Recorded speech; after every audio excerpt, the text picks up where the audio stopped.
So he also becomes violent and arrogant, attacking Lawrence, and he then transforms and is then eventually killed.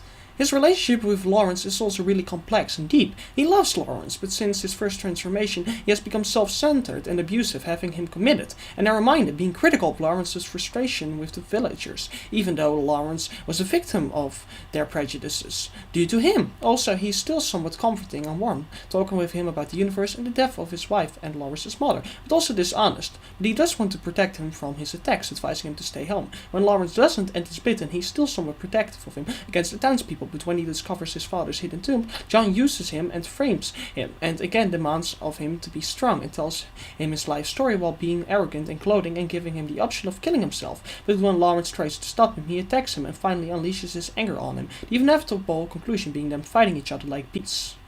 Again, just like me and my dad, when we discuss Star Wars. Ah, the memories. Really though, I personally think Attack of the Clones was the best, but he's like, no. The most spiritual and deep one was Empire. A lot of people are right about that, so that's the second best, but A New Hope, that was the original, that's best. You know, the same as with Back to the Future, which by the way was the best original, but he also does that with Spider-Man, even though Spider-Man 2 was just an improving sequel. He even did that with X-Men. It's getting really annoying, so I did the logical thing. I poked him in the eye with a knife, and that caused him to become blind.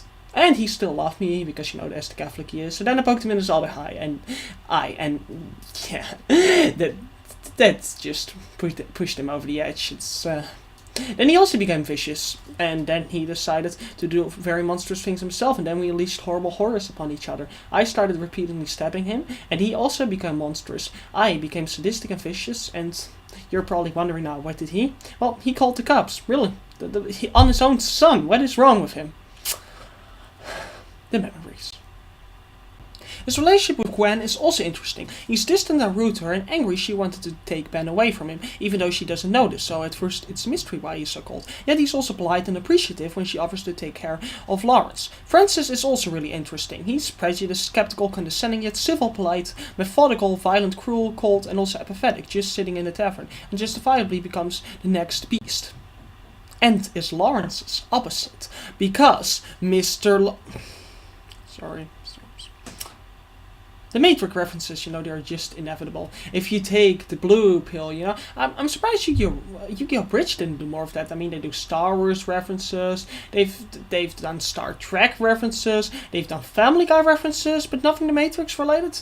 I guess that is just to consider too redundant, but really not even using the Matrix theme. I guess it's got to do with copyright stuff or whatever. I'm too lazy to figure it out. But so the film has great characters, and it also has really deep themes on religion, family, human nature, prejudice, etc. A really clever and wise theme is on secrecy and manipulation. John lied to Lawrence about the death of his mother to hide that he was the beast, but we see this ruined their relationship, and he later transforms anyways, and hurts Lawrence, and ends up telling a story showing lying is futile, and only hurts her bonds with others, where Gwen is honest of her troubles when she comes to visit him, and this gets Lawrence to come and help, showing honesty often gets us more support, and we see that Lawrence, being rude, hurts their relationship at first, but when he honestly tells her that he's concerned as well, she can be open and cry in front of him, showing honesty can help others being honest and strengthen our relationships. We see that John desperately keeps their family history secret, first wanting Ben's items buried with him, then lying again to Lawrence of his mother, showing this honesty leads to us having to lie endlessly. And he blows out many candles while he's lying, showing that he's hiding the truth. He's telling Lawrence about their past and discussing their family history while he's blowing out candles, so he's secretly covering all kinds of things up. This is a very smart visual metaphor we will see again later, and we see that telling the truth can soothe us, as Lawrence tells Gwen of his past and being committed, which makes him feel better and allows her to support him more as she understands him more. And we also see lying often makes us less capable of convincing people, as Sir John lies, saying the raving lunatic theory might be true in an attempt to get Lawrence to stay, but he goes out anyways and gets bitten, and sometimes it leaves us with nothing to say, as Sir John just walks quietly past Gwen.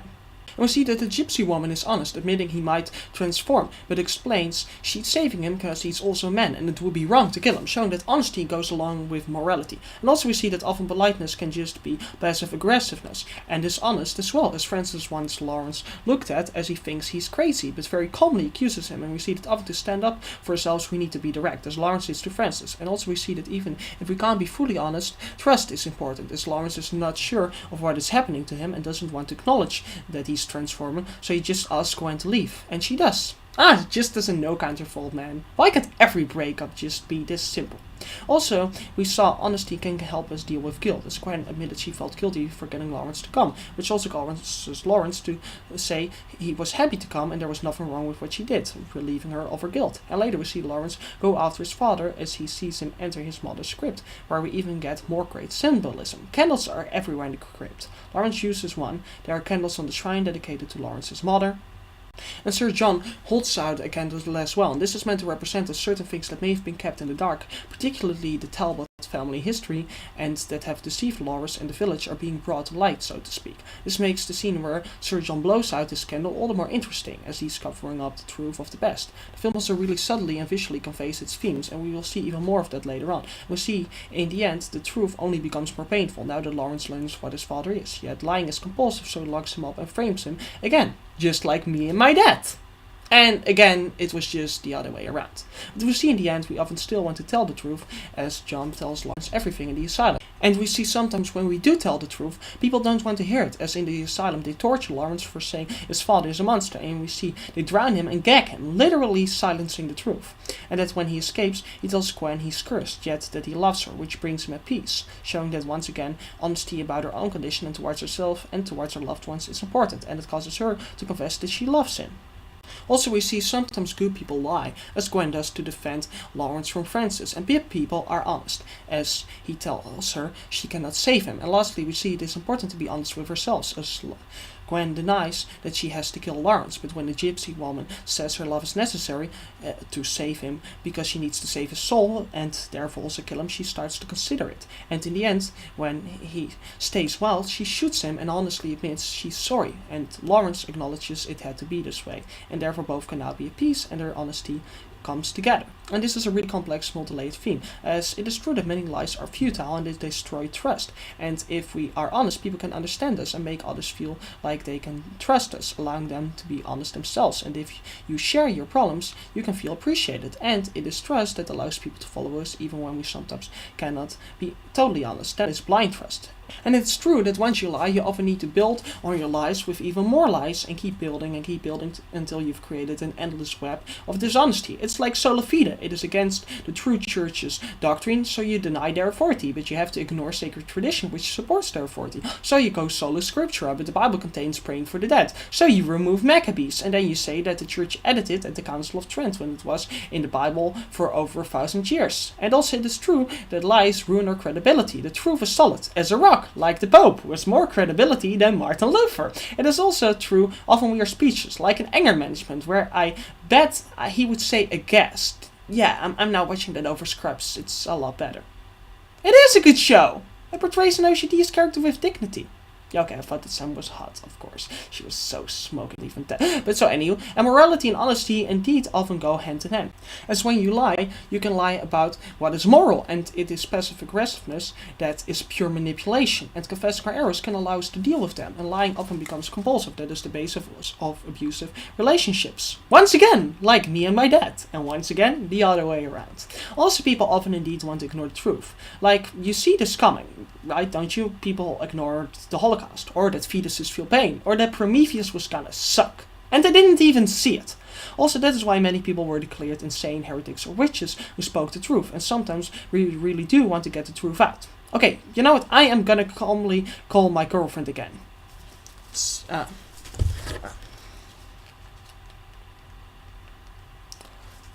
Yeah? Honey, I'm very glad to speak to you again. There's something I need to tell you. We haven't spoken in years. We've been distant towards each other, We try to not visit the same parties. Only your friends talk to our friends, talk to my friends, talk to me, And I know. And I know that we've said angry things at each other, and that we've tried to forget about each other, that we've destroyed the pictures. But I need to say something. The sex, it sucked. You came way too fast, and you're the girl. Every time, again and again and again. You are also a horrible kisser. Oh wait, oh yeah, of course. You're saying, didn't you only get laid once and get AIDS? Really, you're still trusting me? That's like trusting Johnny Depp. And no, not in the Pirates movies, but his career choices. So, where was it? She hung up on me. Nice. Also, the truth does help make you feel peaceful, as it means you've said all that matters, and sometimes lies can come from good people. Not me, though. And truth can be told by bad people. Like me. Alien Free is underrated.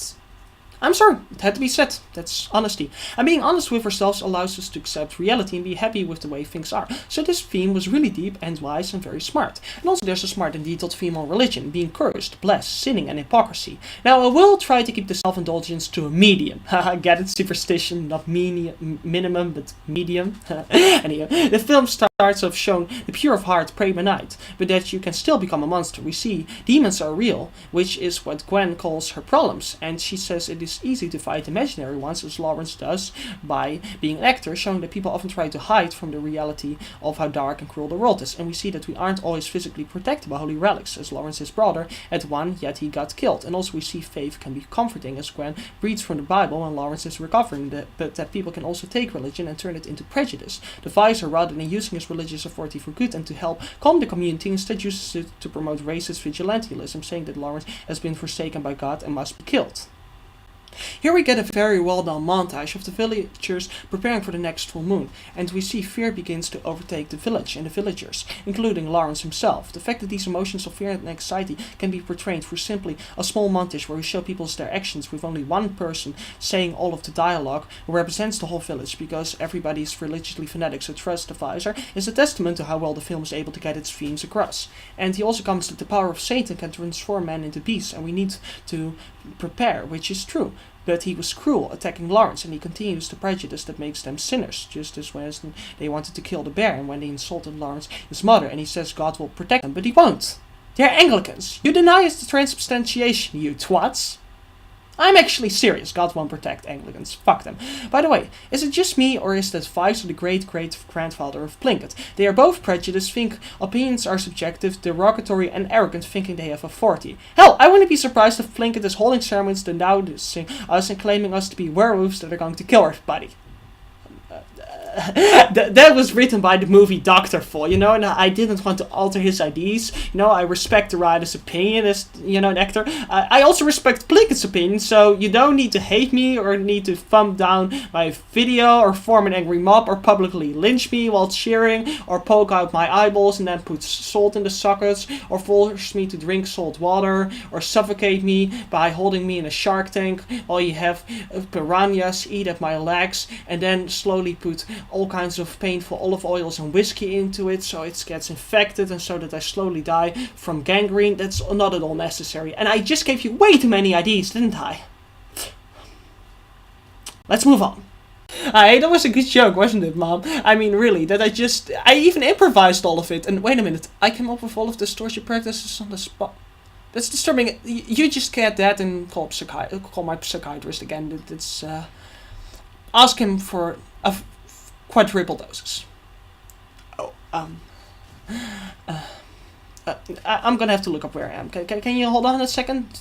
Just get a cup of coffee while I'm getting back into character. And while I'm talking with my therapist. Okay, so,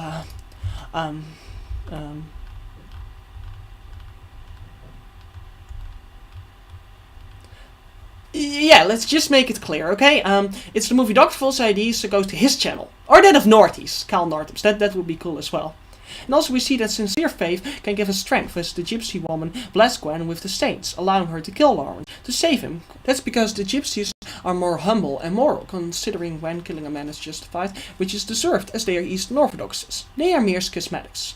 It might not save lives, but it saves souls. Unlike Sir John, he loved the religious hypocrisy of the town and claims to be the father of the prodigal son, while he's actually cruel and he chose a damned life. That is why he's set on fire in the end. It shows how he will burn in hell for all eternity.